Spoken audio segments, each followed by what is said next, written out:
자, 오늘은 교육 현장을 바꾸고 있는 두 가지 핵심 방법론이죠. 바로 혼합학습법과 거꾸로 교실인데요. 이 두 가지에 대해 아주 명확하고 또 직설적으로 알려드리겠습니다. 네, 바로 시작할게요. 오늘은 보시는 것처럼 새로운 학습의 시작부터 해서 혼합학습법, 거꾸로 교실을 차례로 분석하고요. 마지막으로 핵심만 딱 요약해 보겠습니다. 자, 첫 번째 순서입니다. 우리가 흔히 아는 전통적인 교실 수업 있잖아요. 근데 왜 이걸 넘어서 새로운 학습 모델이 필요하게 됐을까요? 그 배경부터 한번 짚고 넘어가 보죠. 한번 떠올려 보세요. 예전 교실이요? 딱 정해진 시간, 정해진 장소에 모여서 선생님 말씀만 듣는 좀 수동적인 분위기였죠. 바로 이런 명백한 한계들 때문에 뭔가 새로운 방식이 필요하다. 이런 고민이 시작된 겁니다. 그렇다면 이 한계를 극복하기 위한 대안은 뭘까요? 그 첫 번째 주자가 바로 혼합학습법입니다. 이게 정확히 뭔지 한번 자세히 들여다보겠습니다. 혼합학습법, 영어로는 blended learning이라고 하죠. 개념은 아주 간단해요.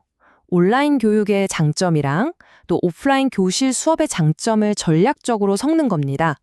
말 그대로 여러 방식을 블렌딩해서 학습 효과를 최고로 끌어올리는 일종의 하이브리드 전략인 거죠. 그럼 이걸 왜 할까요?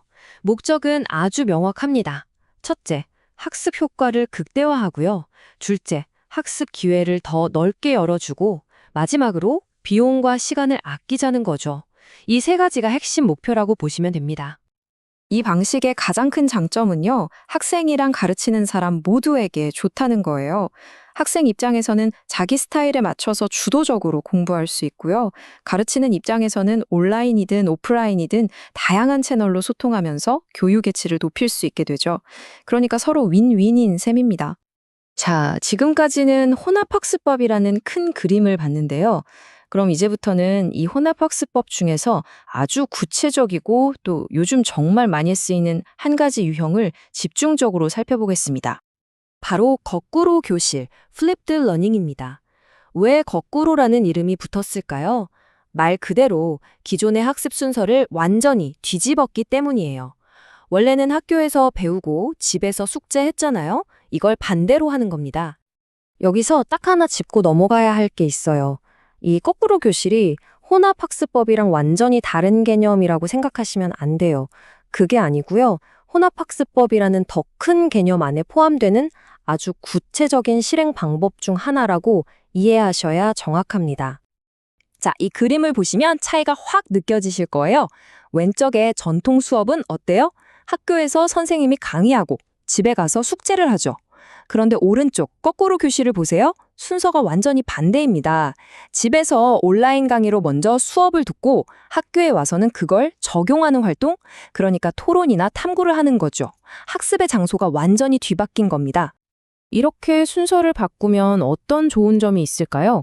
교육 효과가 정말 강력합니다. 일단 수업 시간이 학생 중심으로 바뀌고요. 학생들이 미리 공부를 해오니까 자신감도 붙겠죠. 그리고 교실에서는 단순 지식 전달이 아니라 토론이나 발표 같은 활동적인 걸 하면서 분석력이나 평가 능력 같은 훨씬 더 높은 수준의 생각하는 힘을 기를 수 있게 되는 겁니다. 네, 이론은 알겠는데 그럼 거꾸로 교실을 성공적으로 만들려면 뭐가 필요할까요? 그냥 영상만 던져준다고 되는 게 아니거든요. 꼭 필요한 4가지 핵심 설계 요소를 지금부터 알아보겠습니다. 자, 이 4가지 기둥을 보세요. 첫째, 유연한 환경이 필요해요. 학생들이 자기 페이스에 맞춰 공부할 수 있도록 시간과 공간을 유연하게 해줘야 하고요. 둘째, 학습 문화 자체가 바뀌어야 합니다. 교사가 일방적으로 전달하는 게 아니라 학생이 중심이 돼서 탐구하는 문화로요. 셋째, 의도된 콘텐츠가 중요합니다. 집에서 볼 영상이랑 학교에서 할 활동을 아주 치밀하게 계획해야 한다는 뜻이죠. 마지막으로 전문가로서의 교육자. 이제 선생님은 단순한 지식 전달자가 아니라 학생들의 학습을 돕는 전문가, 즉 가이드나 촉진자가 되어야 한다는 겁니다. 결국 기술만 중요한 게 아니라는 거죠. 자, 그럼 이제 거의 다 왔습니다. 마지막으로 지금까지 이야기한 내용들을 한 번에 정리하면서 두 방식의 핵심적인 차이점을 딱 짚어드릴게요. 이 표를 보시면 두 개념이 어떻게 다른지 명확하게 보이죠? 혼합학습법은 온라인과 오프라인을 섞는다는 아주 넓은 개념이에요. 방법의 조합이 자유롭죠. 하지만 거꾸로 교실은 그 중에서도 집에서 먼저 배우고 학교에서 적용한다는 아주 구체적인 순서와 구조를 가진 특정 유형인 겁니다. 그러니까 혼합학습법이 더 큰 개념이고 거꾸로 교실은 그 안에 속하는 거죠. 이게 가장 큰 차이점입니다. 결국 이 두 가지 모델이 공통적으로 말하는 건 뭘까요? 바로 이겁니다. 이제 교사는 단순히 칠판 앞에서 지식을 전달하는 사람이 아니라는 거죠. 그 역할을 넘어서서 학생들이 스스로 배울 수 있도록 돕고 이끌어주는 전문가가 되어야 한다는 겁니다. 이게 현대교육의 핵심적인 변화라고 할 수 있습니다. 자, 오늘 혼합학습법과 거꾸로 교실에 대해 알아봤는데요. 마지막으로 여러분께 질문을 하나 드리고 싶습니다. 만약 여러분이 배우거나 가르치는 환경에 이 모델들을 적용한다면 어떤 변화가 일어날 수 있을까요? 한번 생각해 보시면 좋겠습니다. 오늘 설명은 여기까지입니다.